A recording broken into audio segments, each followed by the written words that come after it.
안녕하세요. 여러분의 경제를 클립해드리는 이코노클립입니다. 오늘은요, 올여름 전기요금 폭탄을 피할 수 있는 정부의 새로운 캐시백 제도부터 한국 기업이 미국 현지에서 공장을 6배나 키우는 이야기, 그리고 국세청이 농협본사에 조사회원 100명을 보낸 충격적인 소식까지 전해드리겠습니다. 자, 바로 시작하시죠.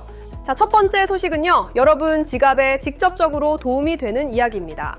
기후에너지환경부와 한국전력이 7월부터 맞춤형 에너지 캐시백 3종 사업을 시작한다고 발표했는데요. 쉽게 말해서 전기를 아끼면 현금으로 돌려준다는 겁니다.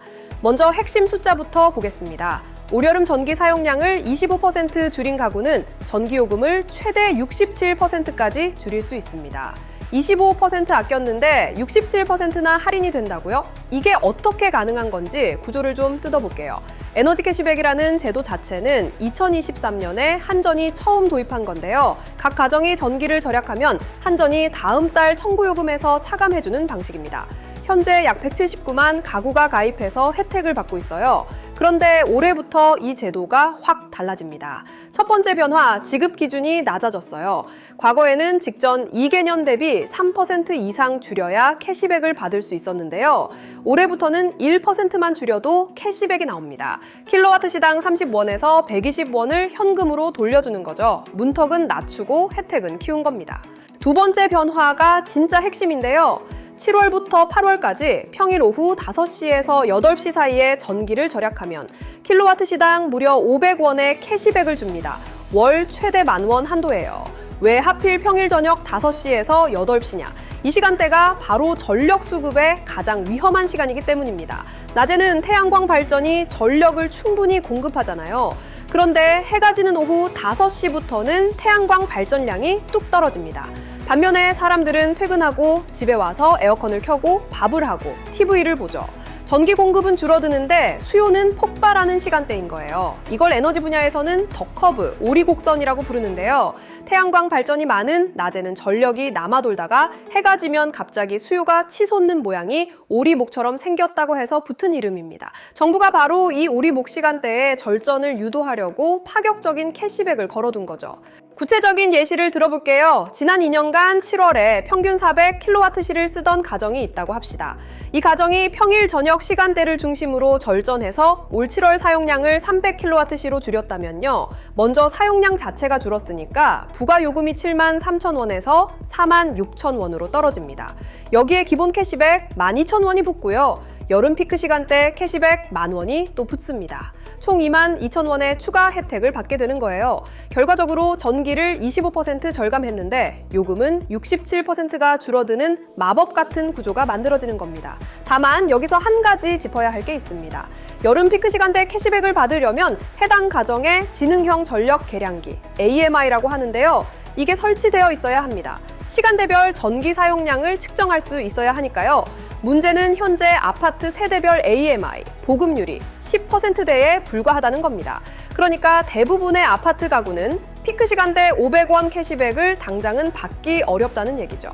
물론 기본 캐시백, 그러니까 월간 전기 사용량 1% 이상 줄이면 받는 캐시백은 누구나 받을 수 있습니다. 그리고 세 번째 변화가 좀 재미있는데요. 가을철인 9월에서 10월 사이, 주말과 공휴일 오전 11시부터 오후 2시까지는 세탁기나 건조기 같은 스마트 가전을 많이 쓰는 가정에 오히려 킬로와트 시당 100원의 캐시백을 줍니다. 아끼라는 게 아니라 많이 쓰라는 거예요. 이것도 이유가 있습니다. 가을 주말 낮에는 태양광 발전량이 넘쳐나거든요. 공장이나 사무실은 쉬는 날이니까 전기를 거의 안 쓰는데 태양광은 열심히 전기를 만들고 있으니 오히려 전기가 남는 상황이 되는 겁니다. 그래서 이 시간대에 가정에서 전기를 더 써주면 전력 수급 균형에 도움이 되니까 캐시백을 주겠다는 거죠. 한전은 슬기로운 전기생활이라는 플랫폼을 통해서 캐시백 가입과 요금 절감 방법을 안내할 예정이라고 하는데요. 올여름 전기요금이 걱정되시는 분들은 한번 확인해 보시면 좋을 것 같습니다. 기후에너지환경부 관계자는 재생에너지 확대에 따른 전력 수급 상하방을 반영해서 소비자가 체감할 수 있는 혜택을 계속 늘려나가겠다고 밝혔습니다. 결국 이 제도의 핵심은 전기를 무조건 아끼라는 게 아니라 아낄 때 아끼고 쓸 때 쓰는 스마트한 전기, 소비 문화를 만들겠다는 거예요. 두 번째 소식으로 넘어가겠습니다. LS 일렉트릭이 미국 유타주에 있는 공장을 대규모로 증설한다는 소식인데요. 투자 규모가 2,500억 원, 생산 시설은 6배로 키우는 겁니다. 먼저 배경부터 짚어보겠습니다. LS 일렉트릭은 전력 인프라 장비, 그 중에서도 배전반을 만드는 회사입니다. 배전반이 뭐냐면요. 발전소에서 만든 전기가 여러분 집까지 오는 과정에서 전기를 적절하게 나누고 분배하는 장치예요. 쉽게 말하면 전기의 교통 정리를 해주는 장비라고 보시면 됩니다. LS 일렉트릭은 2022년에 미국 현지 배전반 제조업체인 MCM 엔지니어링2를 인수하면서 유타주 시더시티에 생산 거점을 마련했습니다. 지난해 초에 한번 증설해서 생산 능력을 3배로 늘렸고요. 올해는 아예 사명도 LS 일렉트릭 유타로 바꿨습니다. 그리고 이번에 2,500억 원을 추가 투자해서 공장을 완전히 다른 규모로 키우겠다는 거예요. 숫자를 보면 규모감이 느껴지실 겁니다. 기존 생산시설 면적이만 3,223제곱미터였는데 이번 증설 후에는 79,338제곱미터로 늘어납니다. 약 6배 확장이에요. 축구장으로 치면 한 2개짜리 공장이 11개짜리 공장으로 바뀌는 거죠.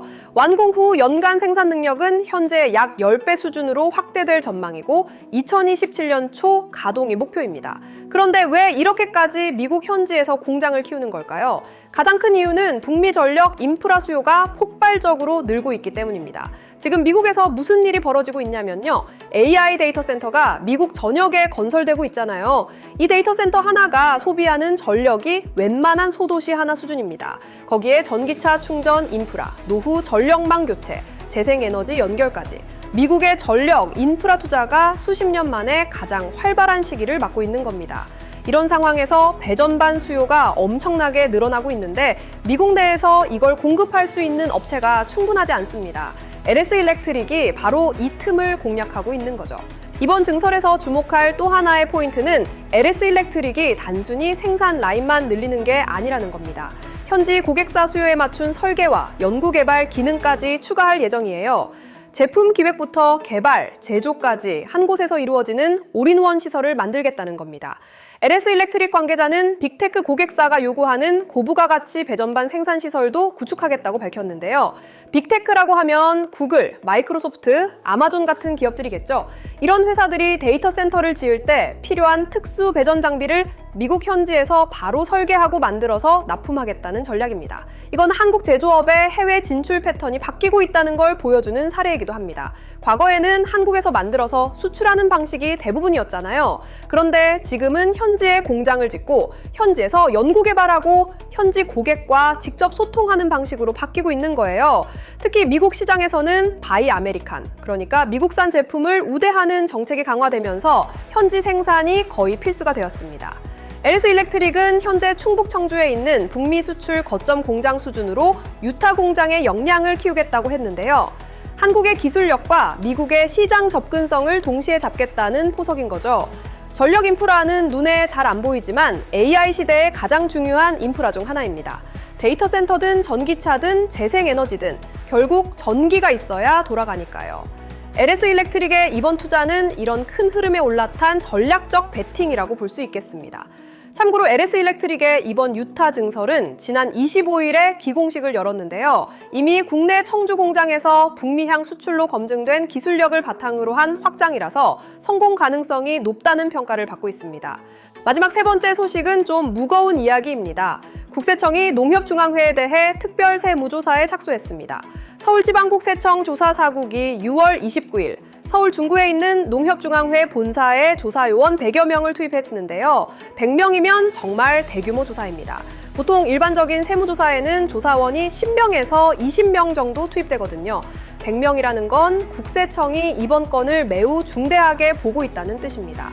여기서 중요한 건 이번 조사가 정기 세무조사가 아니라 비정기 특별 세무조사라는 점이에요. 정기 세무조사는 말 그대로 일정 주기마다 돌아오는 정례적인 조사인데요. 특별 세무조사는 탈세나 위법 행위가 의심될 때 국세청이 별도로 실시하는 강도 높은 조사입니다. 쉽게 말하면 뭔가 문제가 있다는 정보가 포착됐을 때 하는 거예요.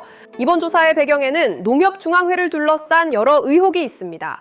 먼저 강호동 농협중앙회장에 대한 금품수수 의혹입니다. 현재 서울경찰청 광역수사단 반부패수사대가 강 회장이 농협 계열사, 거래업체 등으로부터 금품을 받은 혐의를 포착하고 수사를 진행 중입니다. 경찰은 올해 4월 4일에 강 회장을 피의자 신분으로 소환해서 첫 조사를 했어요. 그리고 또 하나의 의혹이 있는데요. 이건 변호사비 대납 의혹입니다. 농협 임직원들이 개인적인 형사사건에 휘말리면서 발생한 변호사 비용 3억 2천만 원을 농협중앙회 공금으로 대신 지급했다는 의혹이에요. 서울경찰청 금융범죄수사대가 5월 13일에 농협중앙회 본관 준법지원부를 압수수색했고요. 이 의혹은 농식품부가 농협에 대한 감사 중에 포착해서 올해 1월 5일에 경찰에 수사를 의뢰한 겁니다. 이게 세금 문제와 또 어떻게 연결되냐면요. 개인 형사사건의 변호사 비용은 법인의 정상적인 업무와는 관계가 없잖아요. 그런데 이 비용을 법인 경비로 처리했다면 그만큼 법인 소득이 줄어든 것으로 신고한 셈이 됩니다. 결과적으로 법인세를 실제보다 적게 낸 것이 되는 거죠. 거기에 비용 처리 과정에 따라서는 부가가치세법 위반까지 문제가 될 수 있고요. 농협중앙회가 어떤 곳인지도 한번 짚어볼 필요가 있습니다. 농협중앙회는 단순한 민간 기업이 아닙니다. 농업협동조합법에 의해 설립된 특수법인으로 전국 농축협의 구심점 역할을 하고 있어요. 산하의 농협은행, NH투자증권, 농협생명, 농협손해보험 등 거대 금융 계열사를 두고 있고요. 농민조합원이 200만 명이 넘습니다. 그러니까 이 조직의 수뇌부에서 공금 유용이나 비리 의혹이 터지면 그 파장이 상당할 수밖에 없는 거죠.